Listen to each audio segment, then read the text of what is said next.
Was steht heute an? Bleche schweißen und mal schauen, wie weit wir vorankommen. Heute ist es mal wieder besonders arschkalt. Ich gucke mal gerade auf den Zeiger hier. Was sagt der mir?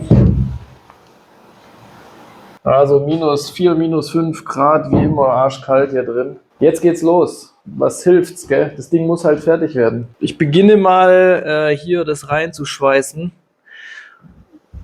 Entsprechend will ich das Blech hier ein bisschen anpassen und reinschweißen und mal schauen, was daraus wird. Ihr seid einfach dabei, wie immer. So, ich habe das jetzt hier mal weiter eingebraten. Man sieht jetzt hier dass das Blech drin ist. Das war eine Orgie, weil hier das blöde Rad davor ist. Da ist man schlecht hingekommen. Und das Blech drumherum ist ziemlich dünn. War also keine so einfache Sache. Ja, jetzt muss man hier nochmal ein bisschen verschleifen. Nicht schön, aber selten, ne? Das probieren wir jetzt nochmal abzuschleifen. Ist natürlich auch blöd hier mit der Flex daran zu kommen. Und dann beschlägt einem immer die Maske.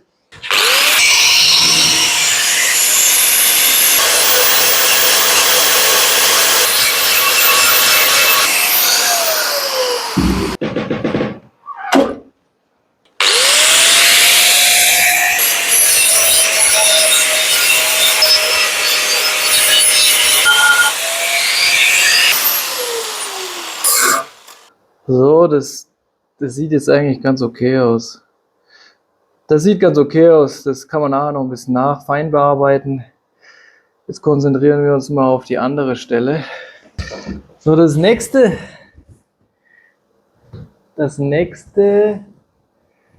wäre eigentlich hier unten.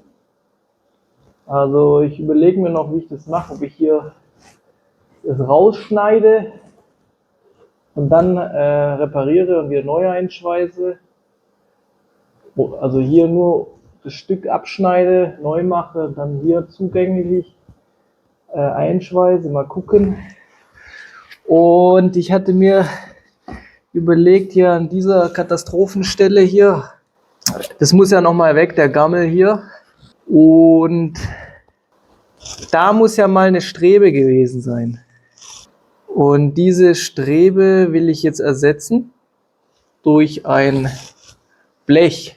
Also da soll halt nochmal ein Blechstreifen rein, nochmal eine Stütze. Wahrscheinlich war das da eine Stütze, wo dann hier das Bodenblech aufgelegen ist und dann nach hinten gelaufen ist. Wäre halt schon nicht schlecht, wenn das auch wieder da drin ist. Und das hier ist vom Seitenständer eine abgerissene Schraube, die kriegst du sowieso eh nicht mehr gescheit raus. Die flex ich ab und dann muss die irgendwann ausgebohrt werden und neues Gewinde reingeschnitten werden. Jetzt passe ich hier mal Blech an. So, dann schneiden wir mal da unten ein Stück weg. Mal gucken, wie das funktioniert. Also eigentlich muss es nur ein Stückle sein.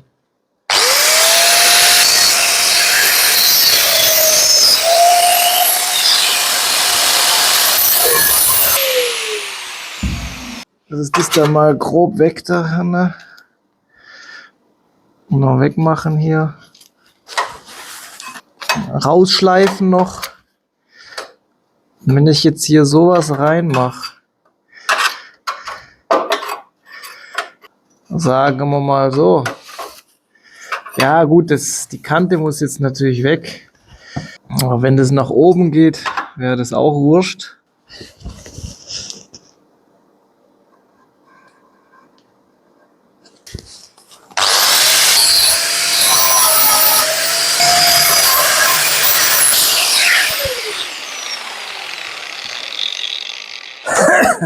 Also mit einer schlechten Schleifscheibe, aber einer guten Flex, da kriegst du immer noch was runter. Weil die so viel Drehzahl hat, dass da richtig was gehen muss. So, let's look. Also hier ist nochmal eigentlich ein überlappendes Blech hier drüber. Das gehört eigentlich auch raus. Deswegen ist es so dick, das ist nochmal vom anderen. Aber was soll's. Checken wir mal, was geht. Einfach mal so spaßeshalber. Wenn das so da rein. Und was ist das hier wieder für ein scheiß Stopfen da, wo die da. Was ist denn das da? Irgendwie so ein Stopfen oder was? Da ein Loch, Karosserie stopfen. Geht mir jetzt auch auf den Zeiger, mal rausmachen mit dem Scheißdreck da. Oh, der hebt ja wie Sau hier. Ah, der ist ganz komisch, fühlt sich ganz komisch an dahinter. Ich glaube, der geht gar nicht so einfach da raus. Ah, soll er halt drin bleiben, mir egal. Seht ihr überhaupt, was ich da für einen Käse mache? Ihr seht ja besser wie ich.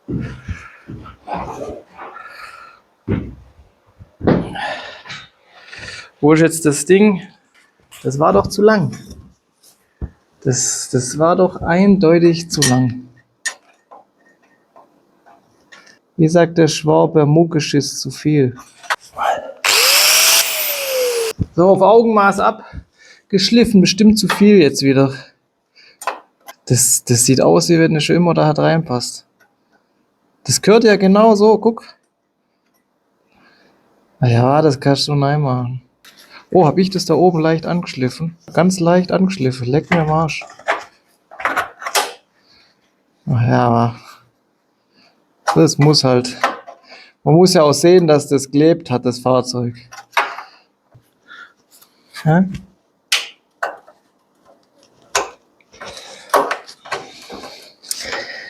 Verstärkung, Verstärkung. Scheißdreck. Und zwar wollte ich ja so ungefähr.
Ja, das hebt besser wie vorher auf jeden Fall, aber naja, das ist gar nicht so einfach, da hinzukommen, zu schweißen.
Also das sieht schon richtig heiß aus hier.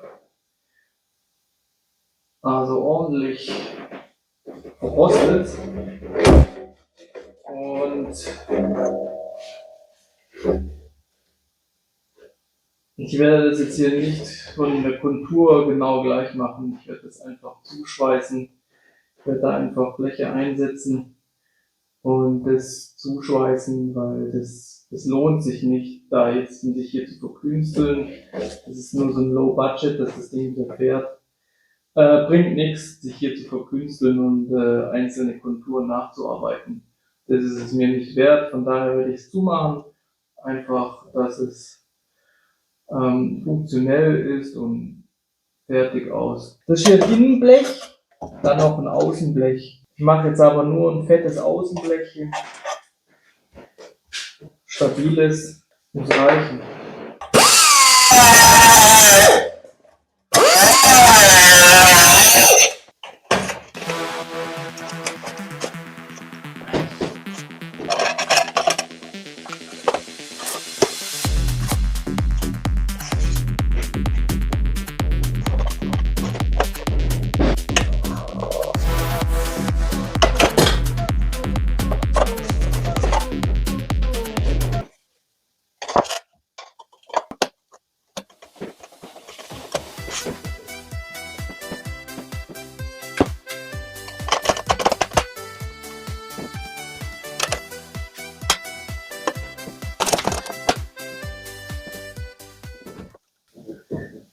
So, also es wird keine Kontur geben mit rundem Loch. Das ist mir jetzt einfach zu umständlich, zu aufwendig. Das ist ein Low-Budget-Ding, wo einfach nur funktionell sein soll. Das habe ich hier, Bleche passgenau angepasst. Also jetzt für einen absolut Perfektionist wäre das nichts. Der müsste auch hinten nochmal die Bleche anpassen und so weiter und die Kontur und so, dass das richtig gut ist. Aber für mich soll das jetzt einfach mal die nächsten paar Jährchen halten, ohne Probleme. Und das Loch, also was braucht es jetzt eigentlich tatsächlich? Kannst du im Nachhinein auch noch reinmachen, wenn du willst. Und ja, genau, also das wäre jetzt mal hier so der Stand der Dinge. Das wird reingebraten, dann unten werde ich jetzt eben noch gucken, wie ich hier dann das Bodenblech noch anfertige. Ja, und dann wäre es das erstmal. Habe ich hier mal, oder besser gesagt, ich bin hier noch am Bleche anpassen. Über die Nacht habe ich hier mal Brunox reingeschüttet, gesprayt. Hier, dass da hinten auf jeden Fall mal auch ein bisschen was ist. Also da sollte auch ein bisschen geschützt sein. Habe ich ein bisschen Brunox reingesprüht. Und die Ränder sind jetzt gerade mit Inox-Spray für die Blechüberlackungen. Und dann werden die Bleche von hinten noch ein bisschen versiegelt, lackiert. Also für Blechüberlackungen nehme ich dieses Inox-Spray hier. Das ist auch schweißbar, ziemlich gut. Verlinke ich dann auch unten. Gehen auch andere Sachen bestimmt. Also es geht auch Zinkspray, aber da brauchst du ein bisschen mehr Wärmeeintrag. Das hat bei mir jetzt nicht immer so gut funktioniert. Kommt wahrscheinlich auch aufs Spray drauf an. Genau, also hier geht es jetzt gerade mal weiter. Und dann unten eben noch Bodenblech wird noch gerade angepasst. Relativ kalt heute wieder, deswegen begünstigt es die Arbeit nicht ungemein, sondern der Lack trocknet schlechter. Ja, aber probieren wir halt trotzdem mal, was passiert.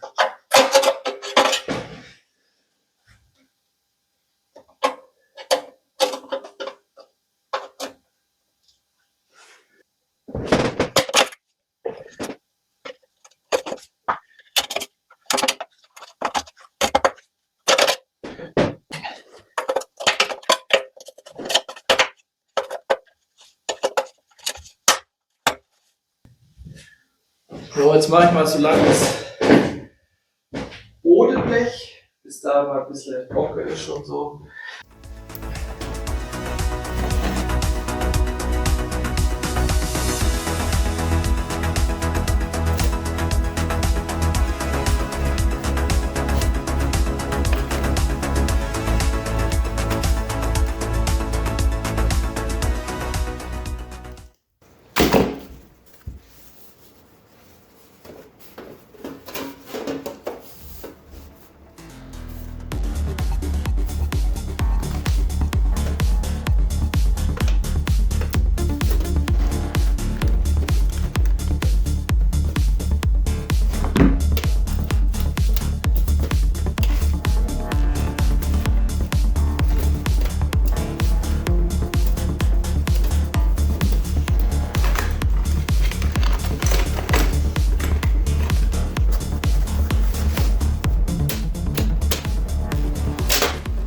Ja.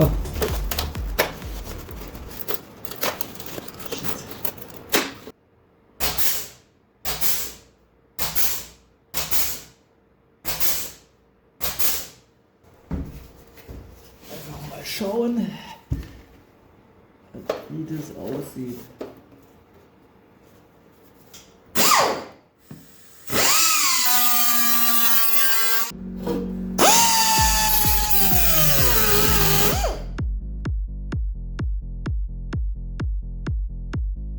Das stand mal unter das reingeschweißt, nicht schön, aber selten, muss noch verschliffen werden.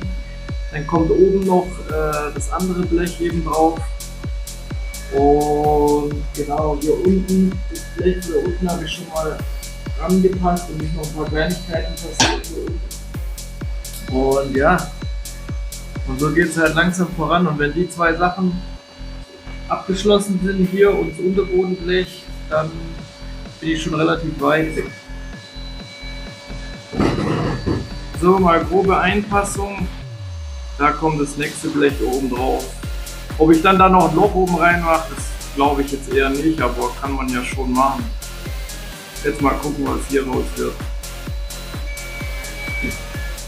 So, jetzt ist das mal so oben eingeschweißt. Die Blechüberlappungen müssen natürlich auch nochmal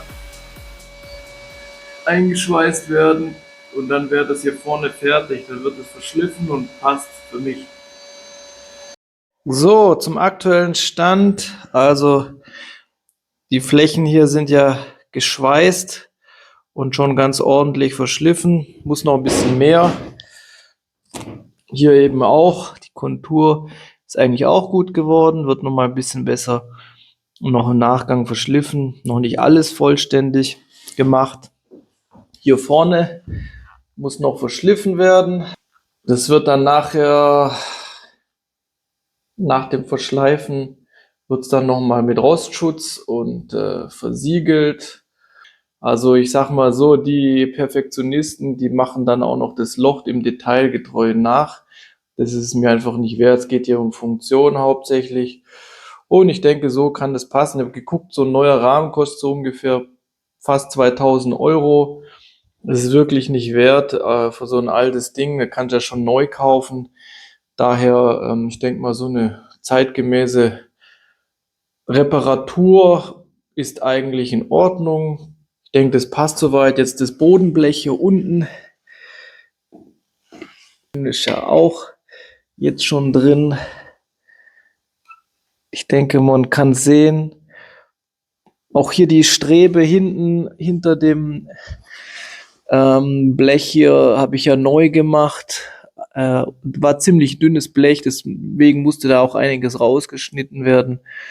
Hier wird noch verschliffen, das wird noch entsprechend ein bisschen gemacht. Hier muss ich noch ein paar Schweißarbeiten machen, hier am Unterteil vom Blech.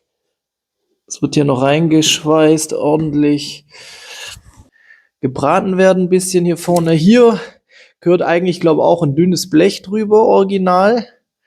Das kommt dann von hier oben, glaube ich, runter und geht dann so rüber irgendwie. Ja, das brauche ich jetzt nicht. Vor allen Dingen, wenn man jetzt hier mal die Schraube hier aufbauen möchte noch und neues Schraube einsetzen, mit Gewinde schneiden, dann ist das jetzt hier so ganz besser. Das wird alles jetzt gut verschweißt, nachher versiegelt und vorbereitet für einen Lack und ich denke, das passt dann soweit eigentlich. Denke ich, sieht es passabel aus, besser wie gar kein Blech unten dran. Ist auch stabil. Jetzt schleifen wir noch mal ab den Rest hier und dann kommt die Versiegelung. Ne? Hier sind schon einige Bleche reingewandert. Hier unten ist auch viel gelegt. Da sind noch die dicken Schweißperlen dran. Die schleifen wir jetzt noch ab. Und ja, hier jetzt wird es noch ein bisschen abgeschliffen. Und dann kommt die Versiegelung, die Rostgrundversiegelung. Ich denke, es ist gar nicht mal so schlecht geworden. Ja, man sieht hier ein schönes unteres Blech ist wieder drin, schön stabil. Und dann sollte der nächsten Fahrt nichts mehr im Wege stehen. Passt's.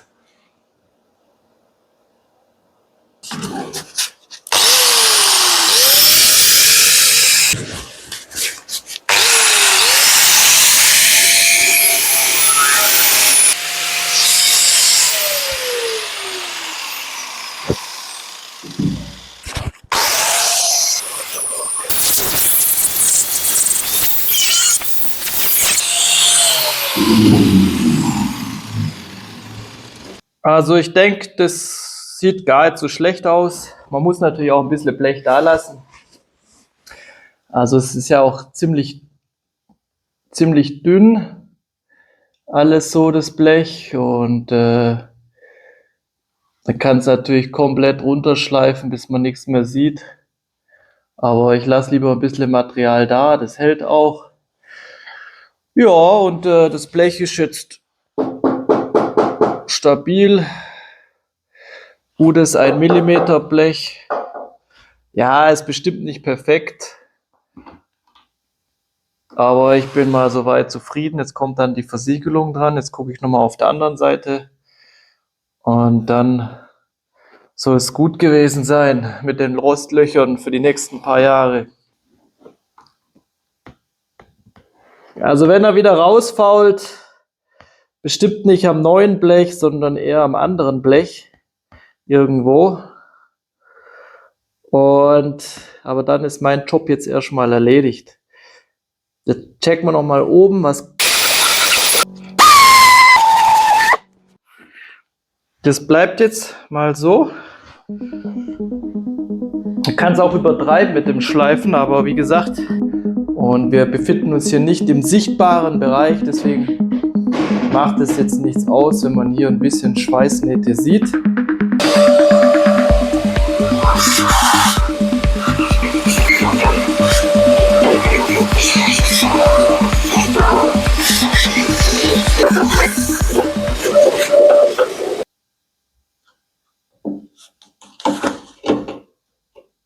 So, das hier ist ein richtig geiles Zeug. Das habe ich auch schon an meinem Käfer verwendet. Damit streichen wir jetzt das Ganze ein. Am besten sind immer 2 Schichten oder so. Das muss man gut umrühren. Hält auch ziemlich lang das Zeug. Und kannst du öfters wiederverwenden. Wird nicht gleich hart. Also das kannst du mehrfach anwenden. Und das pinseln wir mal jetzt schön da ein.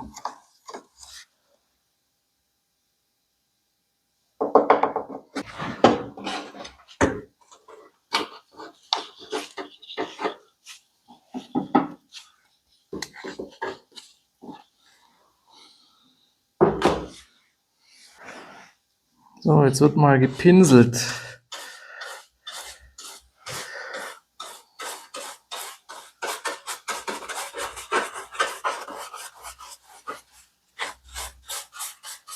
Schön satt, dass das da richtig rein in die Ritzen da reingeht.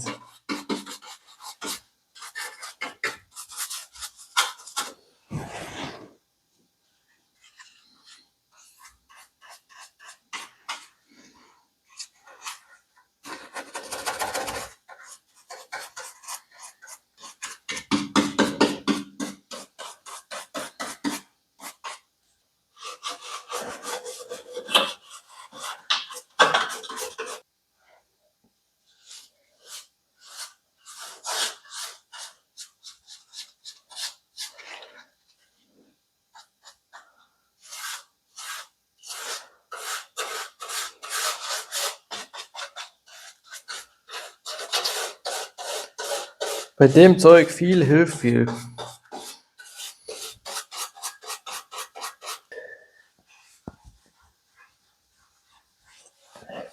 Meine geile Jacke wieder versaut.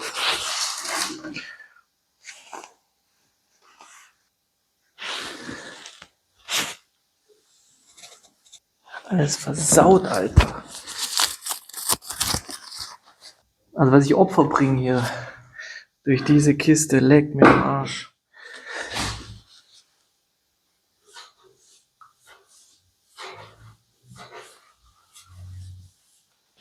Also ich habe das Blech auch vorher schon versiegelt von der anderen Seite, dass da nicht rostet.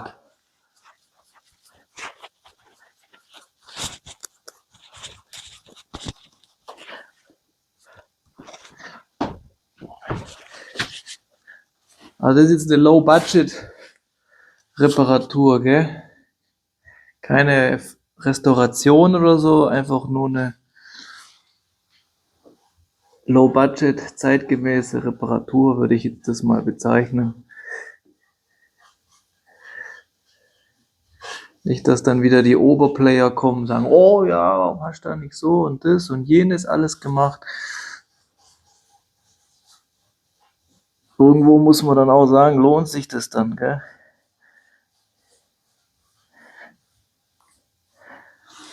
Kannst ja einen anderen Roller dann holen, gell? Also deswegen Low Budget erstmal. Jetzt habe ich hier die Nahtabdichtung drauf gemacht, also Rostio. Die Rostschutzgrundierung ist richtig schön eingezogen, zweifach bestrichen. Und jetzt kam eben diese Nahtabdichtung rein, gab es ja serienmäßig scheinbar nicht. Aber schadet auf jeden Fall nicht. Genau, das soll zumindest mal ein bisschen schützen, damit es nicht gleich wieder anfängt an den Stellen zu rosten. Kleine Sicherheit, ne? Ich denke, insgesamt ist es ganz ordentlich geworden. Da kommt dann eben noch der Lack dann drauf. Wenn dann die Temperaturen ein bisschen passender sind, dann wird jetzt hier noch lackiert. Es wird aber keine komplette Volllackierung geben, sondern eben nur partiell. Und genau, hier, das sind ja meistens Bereiche, die ja nicht so im Sichtfeld sind. Da ist es dann auch nicht ganz so schlimm, wenn da mal was nicht hundertprozentig ist. Also ich denke mal, das passt jetzt mal für ein paar Jahre. Und soweit bin ich eigentlich zufrieden. Ist ja kein Neufahrzeug und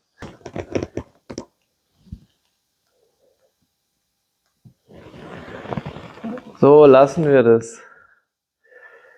Also im nächsten Kapitel wird dann lackiert. Den hässlichen Seitendeckel, den werde ich auch noch mal ein bisschen farblich aufhübschen.